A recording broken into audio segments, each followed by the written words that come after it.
Hello students, आज हम करेंगे एक्सरसाइज 13.4। इस एक्सरसाइज का आखिरी क्वेश्चन है और चैप्टर है आपका सरफेस एरियाज एंड वॉल्यूम्स। बच्चे, क्वेश्चन क्या है आपके पास? जैसे आप देख रहे हो, a metallic right circular cone 20 centimetre high and whose vertical angle is 60 degree. एक हमारे पास राइट सर्कुलर कोन है, ठीक है, जिसकी हाइट कितनी है? 20 सेंटीमीटर, ठीक है। अब इसको वर्टिकली जो है वो कट किया गया है 60 डिग्री एंगल के ऊपर दो पार्ट्स में, ठीक है। लेकिन जो कट किया गया है इसको, वो कहाँ है? मिडल से, ठीक है। At of its height by ये plane parallel to its base. Plane जो है वो कहाँ पर होगा? पैरेलल टू इट्स बेस, ठीक। The frustum so obtained. अब जो हमें फ्रस्टम जो है वो कोन कट करके जो है वो मिल रहा है मिडिल पर, be drawn into a wire. उसको कहाँ कैसे किया गया? उसको ड्रॉन किया गया एक वायर की शेप में, और जिसका डायमीटर कितना है? 1/16 सेंटीमीटर, ठीक है। Find the length of the wire. हमने क्या निकालनी है? उस वायर की लेंथ निकालनी है। यानी एक कोन को हमने क्या किया? कट किया, और जो लेकिन कट कहाँ से किया? मिडिल से किया, और उसकी हाइट कितनी थी पूरे कोन की? 20 सेंटीमीटर। अब मिडिल से कट किया तो कहाँ पर कट किया? 10 सेंटीमीटर पर। 10 सेंटीमीटर ऊपर वाला हिस्सा रह गया, 10 सेंटीमीटर नीचे वाला फ्रस्टम वाला। और जो फ्रस्टम हमें मिला, अब उसको किसकी शेप दी गई? किसमें उसको ड्रॉन किया गया? एक वायर की शेप में। और वायर का डायमीटर हमें गिवन है 116 सेंटीमीटर। हमने क्या निकालना है? वायर की लेंथ निकालनी, ठीक है बच्चे। तो हम शुरू करते हैं इसको। हम देखेंगे हमारे पास गिवन क्या है। वर्टिकल एंगल ऑफ कोन कितना है हमारे पास? 60 degree. Vertical angle of cone equals to 60 degree.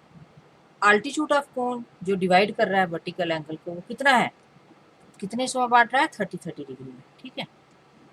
Altitude of कोन यानी जो कोन का अल्टीट्यूड है, इस वर्टिकल एंगल को 60 डिग्री को कितने हिस्सों में बांट रहा है? दो बराबर हिस्सों में।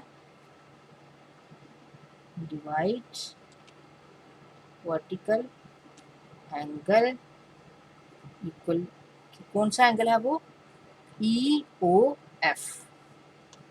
Angle E O F equals to 30 degree, ठीक है।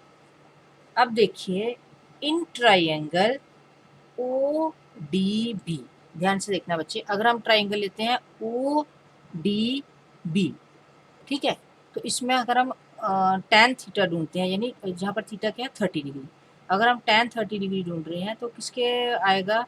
B D over O D.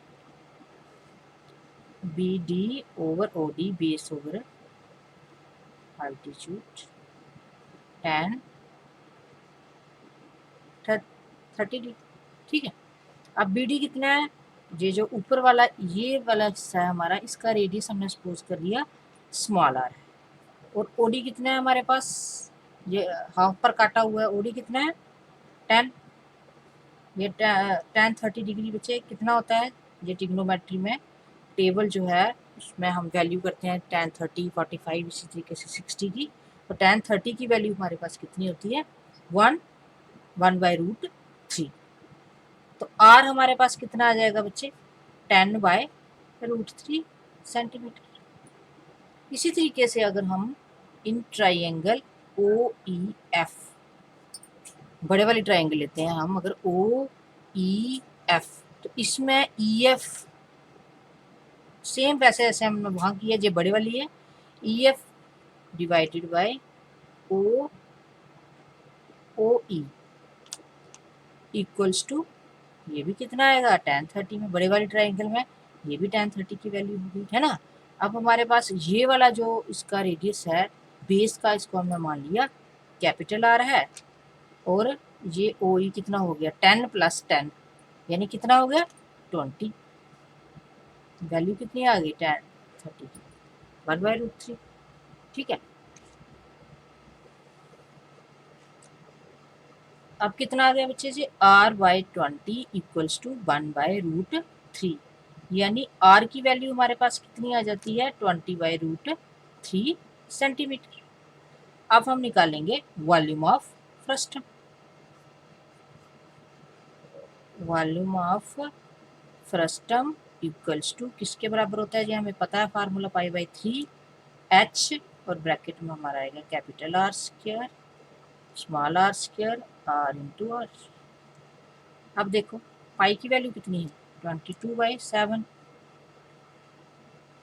है ना, और h की वैल्यू कितनी है हमारी, 10, और π/3 भी है, ये कितना हो जाएगा 1/3। अब r कितना है हमारे पास, capital R 20/√3, 20/√3 square small r square, small r कितना है हमारे पास 10/√3, यानी 10/√3 का होल स्क्वायर। उसके बाद r इंटू आर कितना आ जाएगा, 20/√3 इंटू 10/√3, ब्रैकेट क्लोज्ड। अब देखिए कैसे करेंगे, हम इसको आगे करते हैं। ठीक है, क्या आ जाएगा बच्चे जी, और सिंप्लीफाई करते हैं हम इसको, 22/7 10/3, और यहाँ से अगर हम इसको करते हैं तो क्या 20 इंटू 20 400 डिवाइडेड बाई √3 का स्क्वायर क्या हो जाएगा 3, प्लस 10 इंटू 10 100/3, प्लस अगर हम r इंटू आर करेंगे तो क्या आ जाएगा बच्चे, 20 इंटू 10 कितना आ जाएगा 200, √3 कितना हो जाएगा 3, तो बच्चे कितना आ गया 22/7 10/3, और ये कितना आ जाएगा 400 प्लस 100 प्लस 200, और हमारा बेस जी कितना आ जाएगा एलसीएम 3। अब बच्चे क्या है, वॉल्यूम ऑफ फ्रस्टम हमारा कितना आ गया, फ्रस्टम इक्वल्स टू 22/7 10 इंटू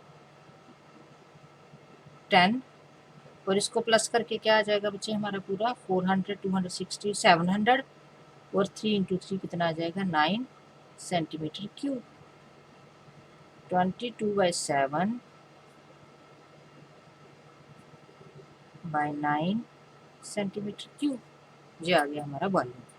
अब बच्चे जो फ्रस्टम जो है उसको किस शेप में दी गई है, ड्रॉन करके एक वायर की शेप दी गई है। इसका मतलब जो फ्रस्टम का वॉल्यूम है वो किसके वॉल्यूम के बराबर होगा, वॉल्यूम ऑफ वायर के। लेकिन उस जो वायर है उसकी शेप क्या है, सिलेंड्रिकल शेप है। इसका मतलब वॉल्यूम ऑफ फ्रस्टम जो है, वॉल्यूम ऑफ अगर हम किसके बराबर होगा, जो वॉल्यूम ऑफ सिलेंड्रिकल वायर जो है उसके बराबर है। ठीक है, तो हम क्या करेंगे,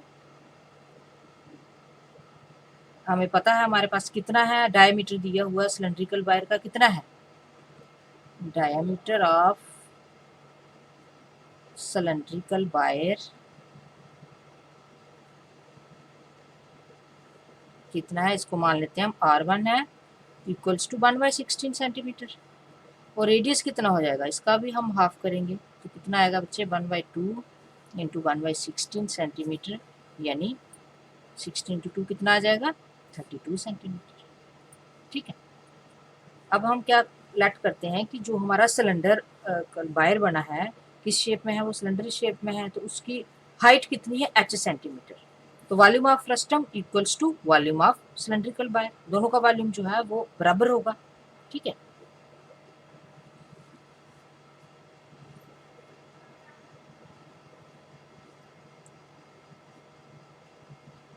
height of cylinder so formed equals to h।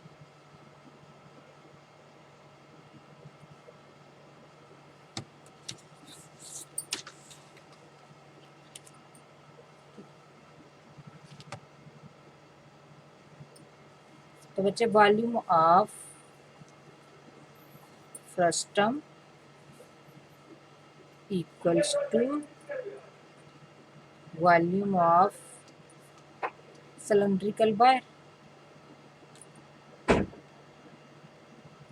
तो बच्चे कितना होगा ये 22/7 इंटू 7,000/3।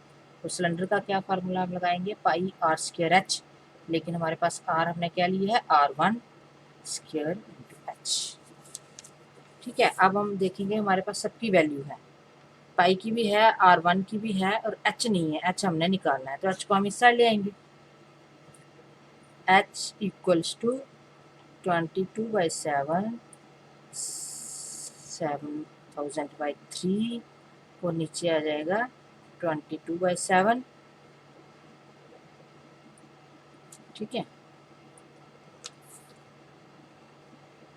1/32 1/32, यानी अगर आप इसको थोड़ा और आगे करते हैं तो क्या आ जाएगा हमारा 22/7। R1 की वैल्यू हमारे पास थी 1/32 और 1/32 एच। ऐसा करने से और आसान हो जाएगा। एच हम इस साइड ले आए और बाकी चीज़ें ये इस साइड और ये वाली चीज़ें नीचे डिवाइड। ठीक है, अब हमारा क्या आ जाएगा 7,000/3 इंटू 32 इंटू 32। तो बच्चे एच क्या आ जाएगा सिंप्लीफाई करके हमारे पास 79644 इंटू 44 सेंटीमीटर। हाइट यानी हमारे पास कितनी आ गई 796,444.44। ठीक है, तो अगर ये सेंटीमीटर, अगर हम इसको मीटर में चेंज करते हैं तो क्या करेंगे बेटा, डिवाइड, हमें पता है डिवाइड कर लेंगे हम 100 से, तो ये क्या हो जाएगा मीटर में कन्वर्ट हो जाएगा। यानी एच की वैल्यू कितनी आ गई 79644, 2 डिजिट हम और छोड़ देंगे, मीटर।